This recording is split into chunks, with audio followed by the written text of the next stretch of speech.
আসসালামু আলাইকুম ওয়া রাহমাতুল্লাহি ওয়া বারাকাতুহু। আজকের আলোচনার বিষয়বস্তু দীর্ঘদিনের স্বপ্ন। অনেক ভাই বোনদের পক্ষ থেকে এরকম প্রস্তাব এসেছিল যে এই বিষয়ে একটি আলোচনা করেন, কোনো আলোচনা আমরা পাই না, কিন্তু ব্যস্ততার কারণে একটা গুরুত্বপূর্ণ বিষয় হলে তার জন্য একটা প্রস্তুতি, তার জন্য সময়, এসবের প্রয়োজন রয়েছে। আর বিনা প্রস্তুতিতে কোরআন হাদিসের দলিল ছাড়া আমি কোনো আলোচনাই করি না। যার ফলে চিন্তা করলাম যে রমজানও চলে আসছে, তো এই আলোচনাটি করে দেওয়া যাক। এই আলোচনা যদি মানুষ বুঝে নেয় আর আমল করে, তাহলে রমজান মাস কেন, গোটা জীবনটাই সুন্দর হয়ে যাবে। আল্লাহ যেন আমাদের সকলকে তৌফিক দান করেন। বিষয়বস্তু হচ্ছে নফসের গোলামি। এটা অনেকে বুঝেন, মুসলিমরা বিশেষ করে বাংলা ভাষা। নফস মানে মানুষের মন, আর গোলামি মানে গোলামি বুঝছেন, হ্যাঁ বলছেন না, পয়সার গোলাম, হ্যাঁ ক্ষমতার গোলাম, ইত্যাদি ইত্যাদি ভাষাগুলি ব্যবহার করছেন। তো নফসের গোলামি, মানুষ মনের গোলামি করে। এই মনের গোলামির অপকারিতা বা ক্ষতিকর দিকগুলি, ধ্বংসাত্মক দিকগুলি, এই মনের গোলামি থেকেই মানুষ বিভিন্ন অন্যায় অপরাধে জড়িয়ে যায়।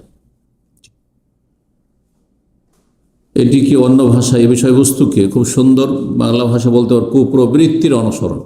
কোরআন ভাষায় ইত্তেবাউল হাওয়া, কুপ্রবৃত্তির, মানুষের খারাপ মন মানসিকতা, কুপ্রবৃত্তি, এর অনুসরণ করা।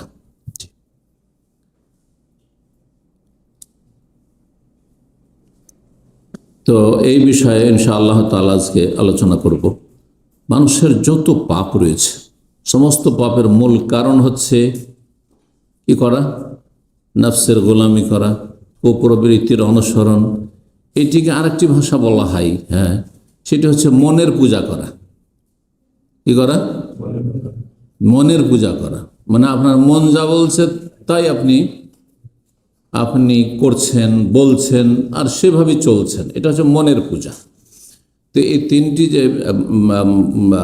বাক্য বললাম, যে কোনো একটি আজকের বিষয়বস্তু বলতে পারেন। নফসের গোলামি বলেন, অথবা কুপ্রবৃত্তির অনুসরণ বলেন, অথবা মনের পূজা বলেন।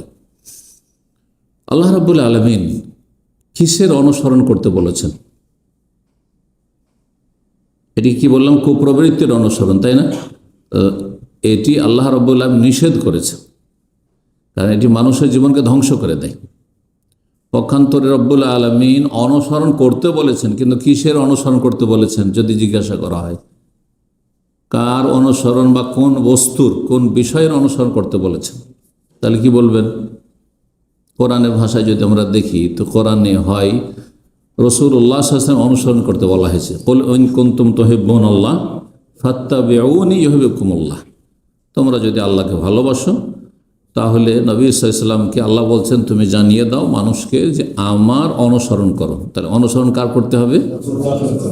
রাসূলুল্লাহ সাল্লাল্লাহু আলাইহি ওয়াসাল্লামের অনুসরণ করা মানে পিছনে পিছনে চলা, পাশাপাশি নয় যে আপনি আপনার রাস্তায় চলেন, আমি আমার রাস্তায়। পাশাপাশি যে চলে সে কিন্তু পাশের লোককে ফলো করে না, কিন্তু যে পেছনে পেছনে জাস্ট থাকে সে ফলো করে। তো অনুসরণ মানে হচ্ছে এটি। এগিয়ে যাওয়া নিষিদ্ধ, পাশে থাকা নিষিদ্ধ, আর বেশি পিছিয়ে থাকাও নিষিদ্ধ। কি বুঝলেন?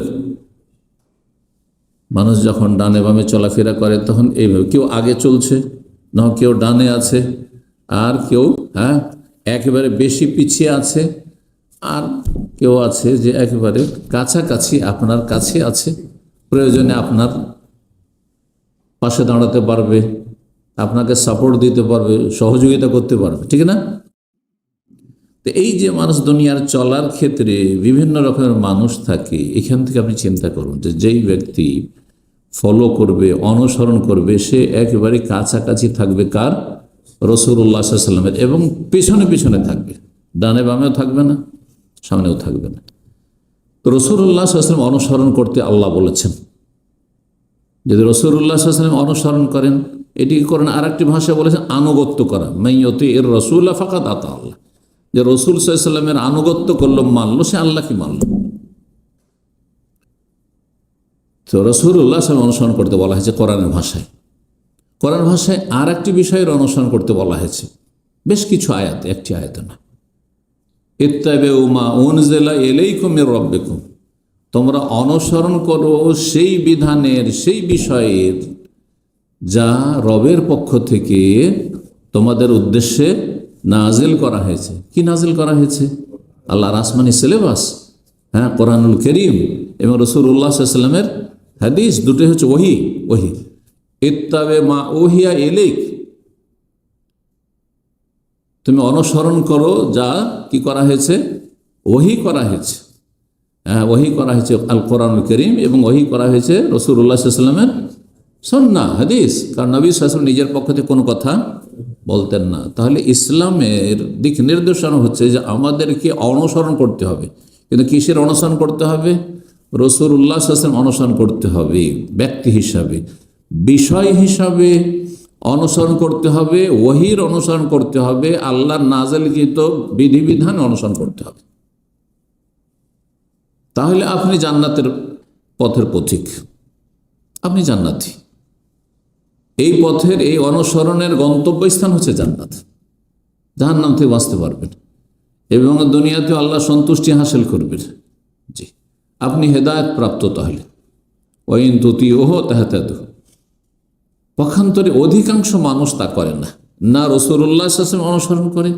রাসূলুল্লাহ সাল্লাল্লাহু আলাইহি ওয়াসাল্লাম অনুসরণ কথা আর ওহীর অনুসরণ বা আল্লাহর নাযিলকৃত বিধান অনুসরণে পার্থক্য আছে?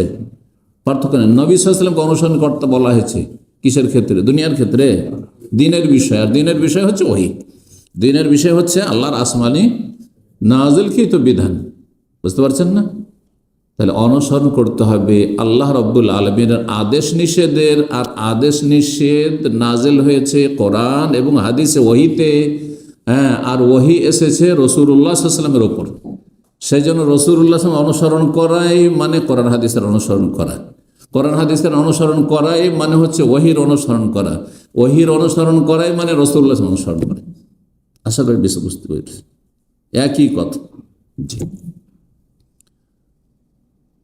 যদি আমরা দেখি পৃথিবীর মানুষকে, এমনকি মুসলিমদেরকে, তো অধিকাংশ মানুষ ওহীর অনুসারী, আল্লাহর নাযিলকৃত বিধানের অনুসারী, নবীর অনুসারী। কার অনুসারী? কুপ্রবৃত্তির অনুসারী। এখন আমাদের বিষয়বস্তুতে আসে, কিসের অনুসারী? মন, তাও ভালো মন নয়, খারাপ মন, কুপ্রবৃত্তি। এই জন্য বলা হচ্ছে, শুধু প্রবৃত্তি না, খারাপ মন। খারাপ মন, মনে যে খেয়াল খুশি যা চায়, হাওয়া মানে খেয়াল খুশি যা চায় মন, তার অনুসরণ করা। অধিকাংশ মানুষ, পৃথিবীর অধিকাংশ মুসলিম, মনে যা লাগছে তাই খাচ্ছে, তাই ইনকাম করছে, হ্যাঁ, তাই বলছে, তাই করছে। মন চাইলে মুসল্লি হয়ে গেল, মসজিদে হাজির। হ্যাঁ, মন চাইলে তাহাজ্জুদও পড়ে নিল।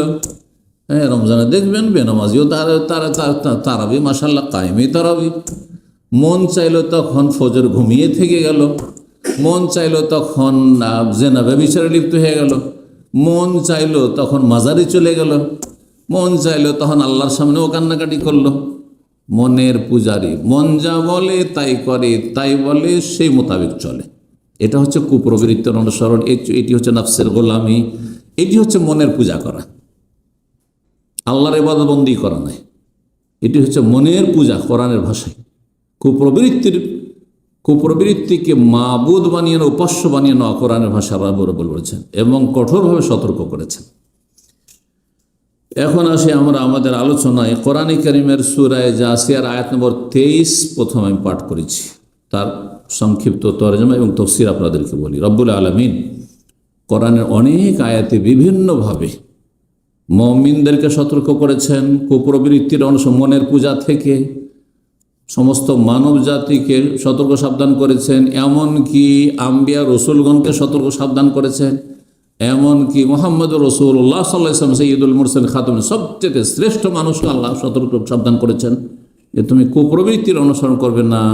হ্যাঁ, মনের কামনা বাসনা পূরণ করবে না, যা ইচ্ছা তাই বলবে, যা ইচ্ছা তাই করবে, এমনটা করা চলবে না। রব্বুল আলামিন ইরশাদ করেছেন, আফারাআইতা মান ইত্তাখাযা ইলাহাহু হাওয়া। আচ্ছা বলো তো, এমন ব্যক্তি সম্পর্কে যে তার এলাহ বানিয়ে ফেলেছে হাওয়াহু, তার কুপ্রবৃত্তিকে, তার মনকে এলাহ মাবুদ উপাস্য বানিয়ে ফেলেছে, মানে মনের পূজারী হয়ে গেছে, প্রবৃত্তির অনুসারী হয়ে গেছে। মানিত্তাখাযা, এখানে ইত্তাখাযা আল্লাহ বলেছে, সে গ্রহণ করে নিয়েছে, মেনে নিয়েছে তার কুপ্রবৃত্তিকে কি হিসাবে, তার উপাস্য হিসাবে, মাবুদ হিসাবে। তার আল্লাহ মাবুদ থাকেনি।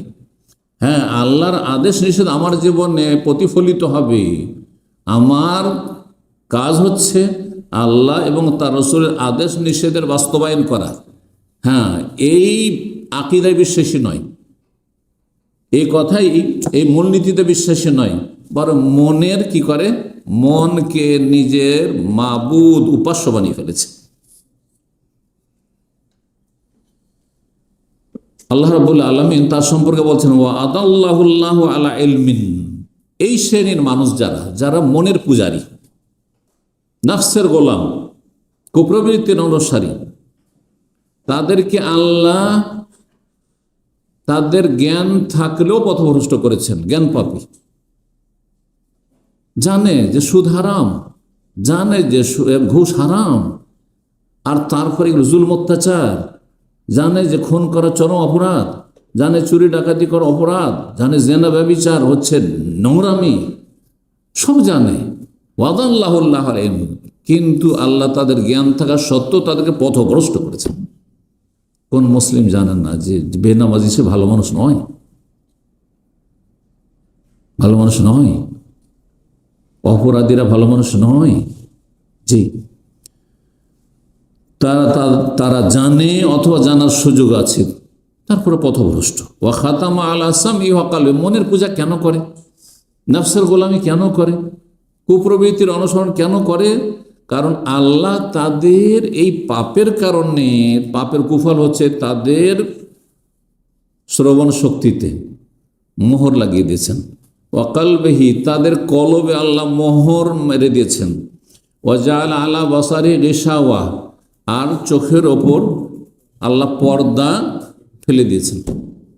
চোখ থেকেও দেখেন না, কান থেকেও ভালো কথা শোনেন না, হ্যাঁ শোনার মতো শোনেন না, এবং অন্তর থেকেও হিতাহিত জ্ঞানকে কাজে লাগাই দেয়। অথচ মানুষকে আল্লাহ হিতাহিত জ্ঞান দিয়েছে, ভালো মন্দের পার্থক্য করার শক্তি দিয়েছে। ফামান ইয়াহদিহি মিন বাদিল্লাহ, এইরকম চরিত্রের যারা, কুপ্রবৃত্তিকে যারা নিজের মাবুদ উপাস্য বানিয়ে ফেলেছে, আল্লাহর পরে আর কে হেদায়েত করতে পারে তাদেরকে? কোন শক্তি তাদেরকে হেদায়েত করে? আল্লাহ বলছেন, আফালা তাযাক্কারুন, বিষয়টি তোমরা বুঝো না? আল্লাহু আকবার।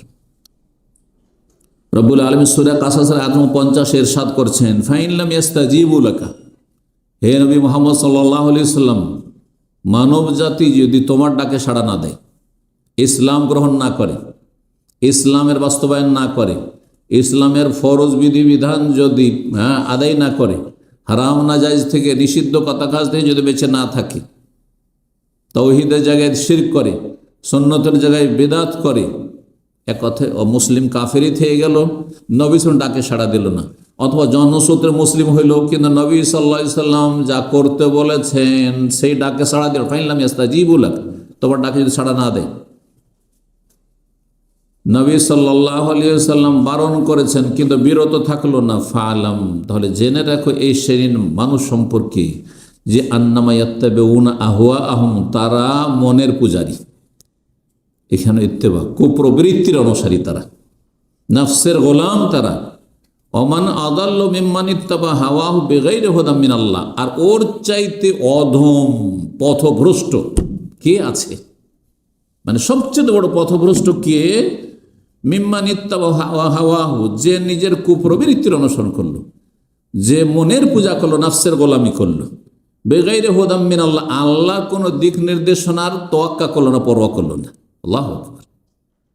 আল্লাহ কি বলেছেন, করতে বলেছেন, অনুমতি দিয়েছেন, ফরজ করেছেন না হারাম করেছেন, ও জানার উপর দরকার নেই, আর জানলো পালন করার কোনো প্রয়োজন নেই, ধার ধারে না। ওর চাইতে বড় পথভ্রষ্ট আর কি আছে? ওর চাইতে বেশি অধম কে আছে? ইন্নাল্লাহ লা ইয়াহদিল কওমাজ জালিমিন, এরা হচ্ছে জালেম সম্প্রদায়। জালেমকে আল্লাহ কখনো হেদায়েত করেন না। যারা মনের পূজারী, নফসের গোলাম, তাদেরকে আল্লাহ হেদায়েত করেন না। এই জন্য যারা চরিত্রহীন হয়ে যায়, দেখবেন যারা সমকামিতে লিপ্ত, উদাহরণস্বরূপ 2-4টি পাপের কথা, বিভিন্ন পাপের কথা বলি, কারণ সমস্ত পাপের মূল হচ্ছে কি? কুপ্রবৃত্তির অনুসরণ, নফসের গোলামি, মনের পূজা, সমস্ত পাপে মানুষকে জড়িয়ে দেয়। আর পাপ করলে জালেম হয়। পাপ করলে কি হয়? জালেম হয়ে যায়। পাপ এখানে তাহলে আলোচনা করে দিই যে পাপ 2 রকমের। পাপ হচ্ছে, মেলা পাপ আছে, কিন্তু সবগুলি পাপকে আপনি 2 ভাগে ভাগ করতে পারেন। এটি আর একটি বিষয় ইনশাআল্লাহ তাআলা কোনো সময় আলোচনা করা যাবে। 2টি আলাদা আলাদা পৃথক বিষয়। একটি হচ্ছে কিসের পাপ? শুবহাতের পাপ, মানে সংশয়ের পাপ, সংশয়ের পাপ। আর একটি হচ্ছে শাহওয়াত, কুপ্রবৃত্তির পাপ, কুপ্রবৃত্তির পাপ, শাহওয়াত, মনের চাহিদা, কামনা, বাসনার পাপ, শাহওয়াত এবং শুবহাত। এই 2টি হচ্ছে অন্তরের ব্যাধি। এই 2টি ব্যাধির কোনো একটি ব্যাধি থাকলে ওর দ্বারা পাপ হবে। আর ব্যাধি যদি জটিল হয়ে যায়, যার রোগ যত বেশি বেড়ে যাবে, তার দ্বারা তত বেশি পাপ হবে। এই রোগ অধিকাংশ মানুষের আছে, এই রোগগুলি অধিকাংশ মানুষের আছে। কিন্তু যে যত বেশি আল্লাহর দিন সম্পর্কে জ্ঞান অর্জন করবে, কোরআন সুন্নাহর প্রতি আমল করবে, ফরজ অজেবের হেফাজত করবে, হারাম নাজায়েজ থেকে, পাপ থেকে নিজেকে বাঁচিয়ে রাখবে, তত বেশি রোগমুক্ত থাকবে। যেমন শরীরকে রোগমুক্ত রাখার জন্য বিভিন্ন ক্ষতিকর খাবার দাবার আছে, হ্যাঁ, ওগুলো থেকে আপনি নিজেকে বাঁচিয়ে রাখেন। ভালো যেগুলো হেলথি খাবার সেগুলি খান, আর যেগুলি জাঙ্ক ফুড, হ্যাঁ, সেগুলো খাবেন না আপনি, বুঝছেন না? ঠিক ওই রকমই, ঠিক ওই রকম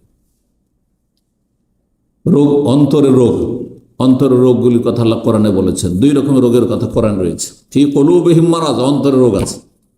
ফায়াতমাল্লাযী ফি কলবিহি মারাজ, 2 রোগের কথা। সূরা আহজাব 1 রোগের কথা, আর সূরা বাকারা 1 রোগের কথা। শুবহাত, সংশয়ের রোগ। সংশয়ের রোগের কারণে কি ধরনের পাপগুলি হয় সংক্ষেপে বলে দিই। সংশয়ের রোগের কারণে মানুষের শিরিক হয়, বেদাত হয়, কুফরি নাস্তিকতা হয়, মুনাফিকি হয়।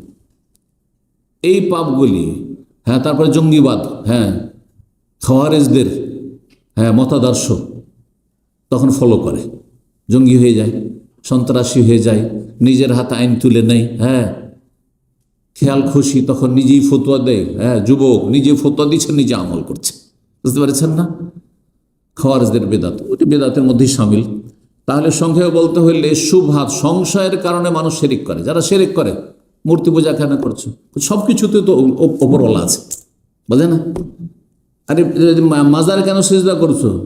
সরাসরি পৌঁছা যায়, এরা ওলিয়া ওলিয়া, এদেরকে ধরলে তো আল্লাহ পর্যন্ত পৌঁছে দেবে। এগুলো সংশয়। বেদাত কেন করছেন? কাজটা তো ভালো। মিলাদ করছে, কোন কবিরা গুনাহ করলাম? হ্যাঁ, মনে নিয়ত করলাম, নিয়তটা পড়লাম, কোন দোষ করে দিলাম? বলছে না যে সংশয়, সংশয়। নাস্তিক, তাদের সংশয়। আরে সব কিছু দেখি, দেখে মানবো, দেখি না, শুনি না, এমনি মেনে নেবো। নাস্তিক, মুনাফিক। হ্যাঁ, দুনিয়ার জন্য এক কথা বলছে, কিন্তু ভিতরে কুফরি ভরা আছে, গলিজ ভরা আছে। এই পাপগুলো, কোন পাপগুলি বললাম? শুবহাতের কারণে শিরক, বেদাত, কুফরি, নাস্তিকতা, মুনাফিকি। এই সমস্ত পাপগুলি কিসের কারণে হয়? মারজু শুবহাত, মানুষের অন্তরে যখন সংশয়ের পাপ এই থাকে, রোগ থাকে, সংশয়ের রোগ। শাহওয়াতের রোগ, বাকি যতগুলি পাপ রয়েছে দুনিয়া, সমস্ত পাপগুলি হয় কিসের কারণে? শাহওয়াতের রোগের কারণে। অন্তরে আপনার শাহওয়াতের রোগ আছে, মনের চাহিদা পূরণের রোগ হয়ে গেছে, যার ফলে আপনি নামাজ পড়ছেন না, নামাজ ছেড়ে ঘুমাচ্ছেন, কারণ মন চাইছে ঘুমাবো, মন চাইলে চলে গেলেন মসজিদে, মন চাইলে বসে থেকেই গেলেন আপনি। যে খুন করছে কিসের জন্য? শাহওয়াত, নিজের স্বার্থ পুরা করার জন্য। মন চাইছে যে একে রাখলে আমার স্বার্থে ব্যাঘাত ঘটছে, একে সরিয়ে ফেলি। জেনা, ব্যভিচার, বিয়ে শাদী, দায়িত্ব, না, মন চায়। আর তারপরে একজনের সীমিত, একটাই বিয়ে করতে, বেশি তো পাবো না, যে না ব্যভিচার, বিয়ে করতে পারছি না, সমকামিতা, নাউজুবিল্লাহ, বিয়ে করতে পারছি না, আর আমি হারাম কাজ করব না, এত বড় হারাম কাজ করব আমি, হ্যাঁ আমি জেনা ব্যভিচার করবো, আমি সমকামিতা লিপ্ত হব, সুতরাং হস্তমৈথুন। সবল কিসের কিসের পাপ? শাহওয়াত, মনের কামনা বাসনা পূরণ করা। বিদেশে আছি, প্রবাসে আছি, স্ত্রী নাই কাছে, যুবক মানুষ, বিয়ে করতে পারি না, তো একটু পর্নোগ্রাফি দেখলাম, ব্লু ফিল্ম দেখলাম, হ্যাঁ মনে একটা তৃপ্তি হইল। এগুলো কিসের কারণে? মারজুস শাহওয়াত, কুপ্রবৃত্তির শাহওয়াতের রোগ, অন্তরে শাহওয়াতের রোগ আছে। যত পাপ রয়েছে, যত পাপ রয়েছে তার মূল কারণ দুটো রোগ, শুবহাত সংশয়ের রোগ, না হয় শাহওয়াত কুপ্রবৃত্তির রোগ। আল্লাহ রাব্বুল আলামিন আমাদেরকে শারীরিক, মানসিক আর আপনার ইমানি যত রোগ রয়েছে, হৃদয়ের রোগ, সমস্ত রোগ থেকে আল্লাহ যেন, জাহেরি বাতেরি প্রকাশ্য গোপনীয় সমস্ত রোগ থেকে আল্লাহ যেন মুক্তি দান করেন, হেফাজত করেন এবং সুরক্ষিত রাখেন।